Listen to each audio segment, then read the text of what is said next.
রাষ্ট্রপতি ম্যাক্রোর এই সফরে দুই দেশের দ্বিপাক্ষিক সম্পর্ককে এগিয়ে নিয়ে যাওয়ার লক্ষ্যে বিস্তারিত আলোচনা হয়েছে। এই প্রেক্ষিতে আমরা কিছু সমঝোতায় পৌঁছাতে সক্ষম হয়েছি।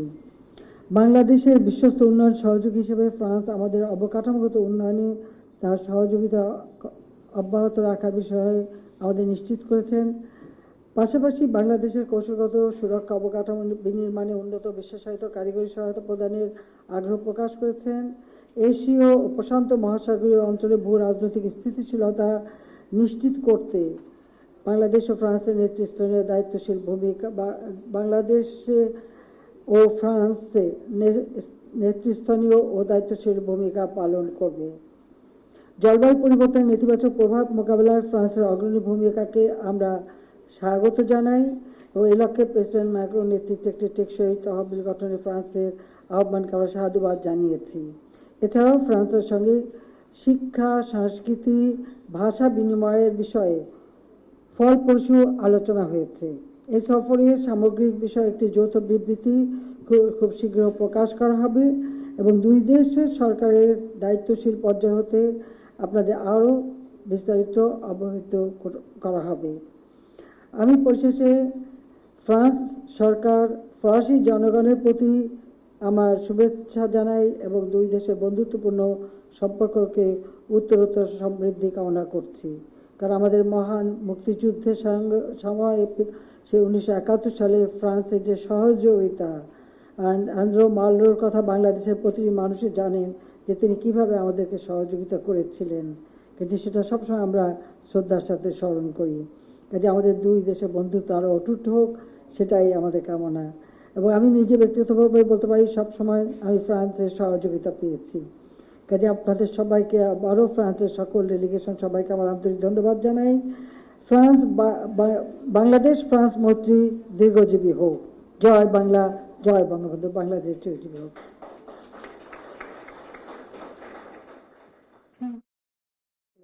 Honorable Prime Minister,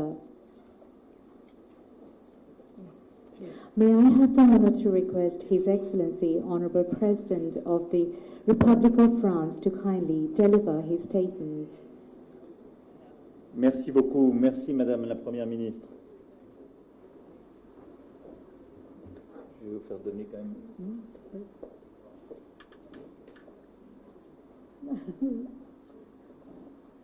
Oh my God.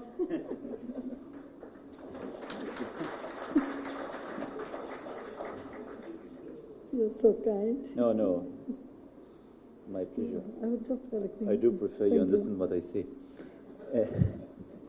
Madame la Première ministre, merci beaucoup pour vos mots et votre accueil.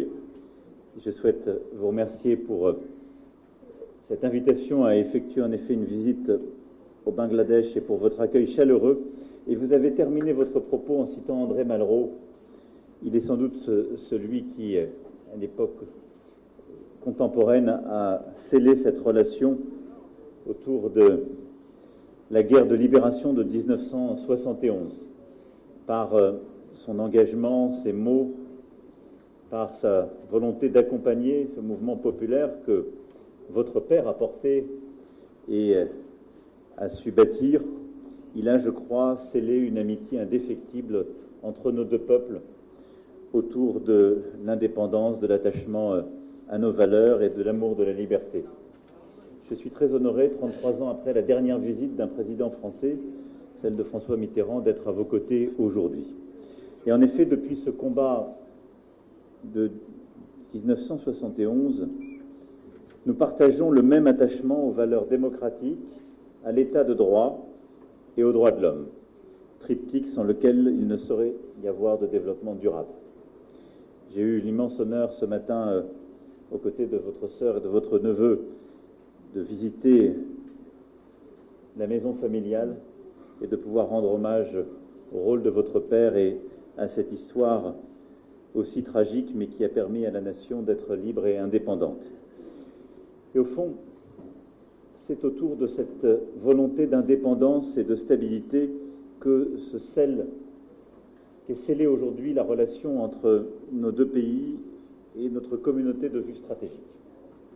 En effet, Nous avons une volonté commune de préserver l'indépendance de nos pays, de ne céder à aucune pression extérieure et, malgré les conflits en cours, au fond, de garder la liberté qui va avec la souveraineté. Je défends, vous le savez, cette troisième voie dans l'Indo-Pacifique fondée sur le respect de la souveraineté et l'autonomie stratégique de nos partenaires. C'est, je crois, cette voie aussi qui vous anime et cette volonté de préserver l'Indo-Pacifique et plus particulièrement la région de l'océan Indien de toutes les tensions géopolitiques. Et au moment où la Russie mène une guerre de conquête impérialiste en Europe, il est ainsi plus que jamais de notre responsabilité de continuer à construire des partenariats avec nos amis de longue date et de proposer des alternatives durables. C'est le chemin que nous voulons emprunter avec le Bangladesh. Vous avez montré à de nombreuses reprises votre exceptionnel engagement pour la paix. Je veux saluer d'ailleurs l'engagement de vos troupes à travers le monde aux opérations de maintien de la paix des Nations Unies, en particulier en Afrique. Cette générosité d'ailleurs pour la stabilité s'étend également à vos voisins avec l'accueil de plus d'1 million de réfugiés Rohingyas. Et je sais ce que cela représente et je veux vous remercier aussi de cet engagement.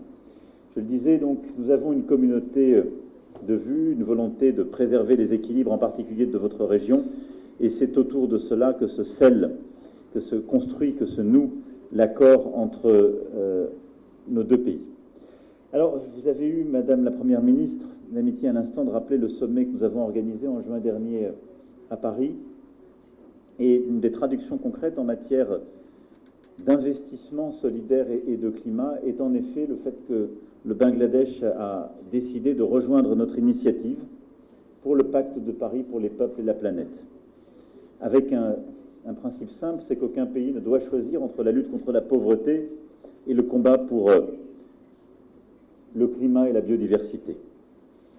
C'est un engagement important qui bâtit un nouveau consensus international et qui va nous permettre d'aller encore plus vite et plus fort ensemble sur cet agenda.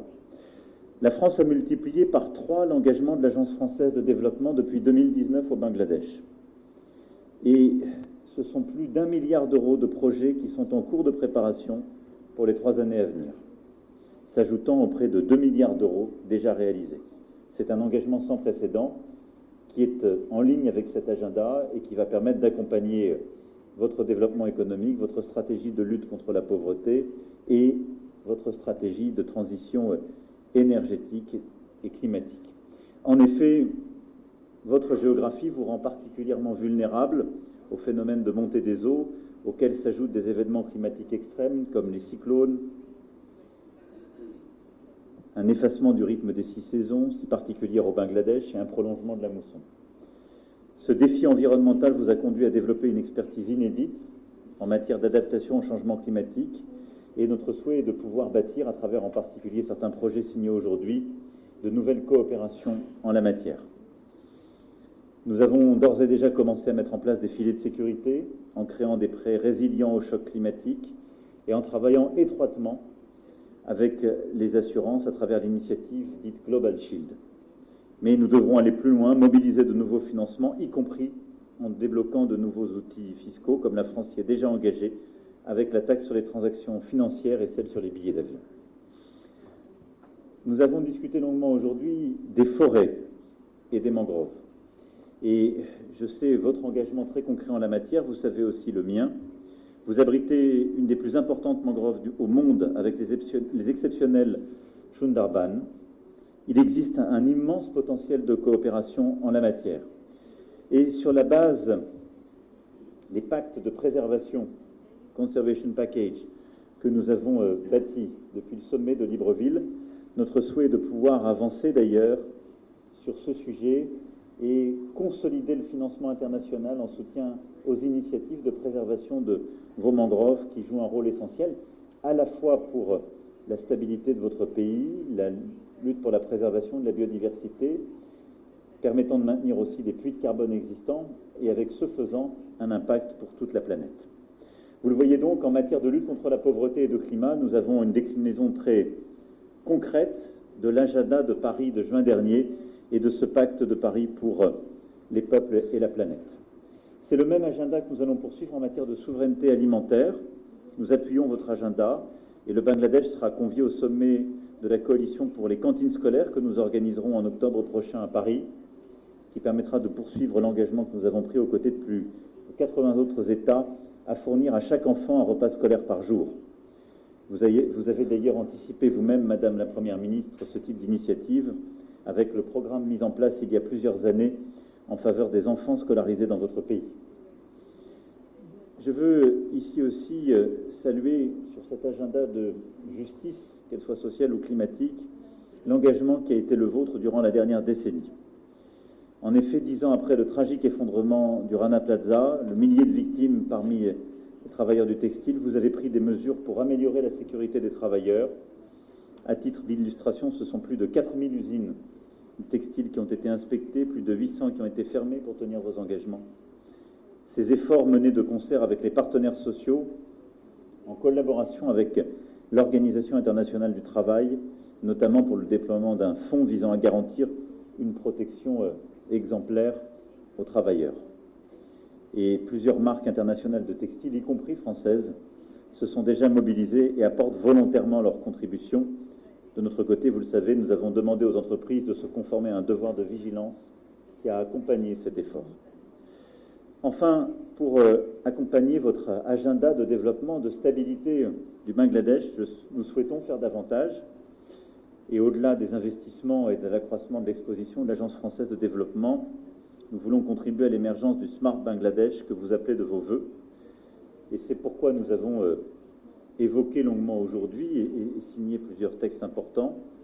Nous ferons davantage dans le domaine des transports et je vous remercie pour le choix de confiance pour l'aéronautique européenne et l'engagement sur ces 10 à 350 d'Airbus est un point important. De l'espace, la France ayant déjà été à l'origine du premier satellite Bangladesh et l'engagement qui est fait en matière satellite est là aussi un point important.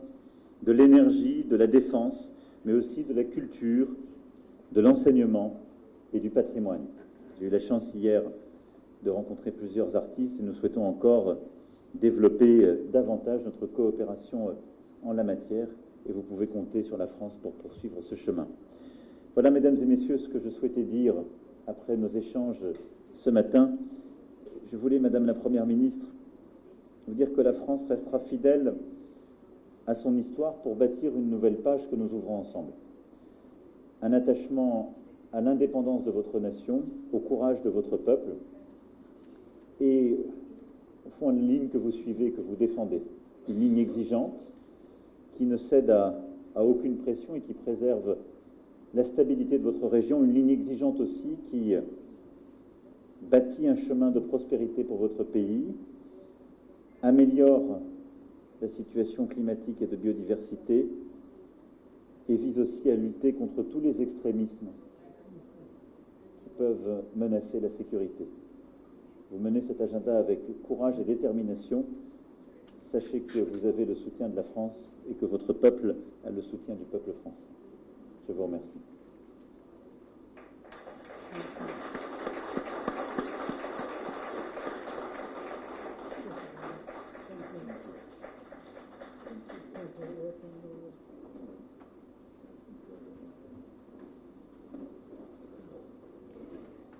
Thank you, His Excellency, Honorable President.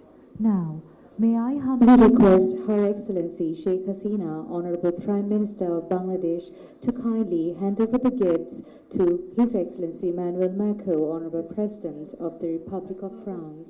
Diary translated into French language. So this one, the first one, so he was in jail. He was born when he was in jail. This is China. He visited China in 1952. So the French one. Yes.